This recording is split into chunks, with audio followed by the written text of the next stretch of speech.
আসামাগরতলা রাস্তা একদম বন্ধ হয়ে গিয়েছে। আমরা প্রশাসন, পঞ্চায়েত, ওয়েদার অ্যাসোসিয়েশন মিলে যারা রাস্তা বন্ধ করে দিয়েছিল ওটাকে আমরা প্রতিশ্রুতি দিয়ে আমরা ছাড়িয়ে দিয়েছি। এখন ড্রেনের কাজ হবে আগামী রোববার দিন। এখানে স্থানীয় একজনের মিলনচন্দ্র দেবনাথের বাড়িতে পঞ্চায়েত, প্রশাসন, ফরেস্ট ডিপার্টমেন্ট,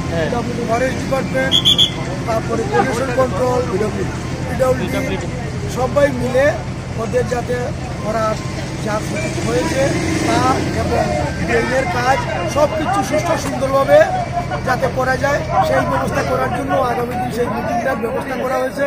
এক্ষণে রাস্তাটা ছাড়িয়ে দেওয়া হবে। নমস্কার।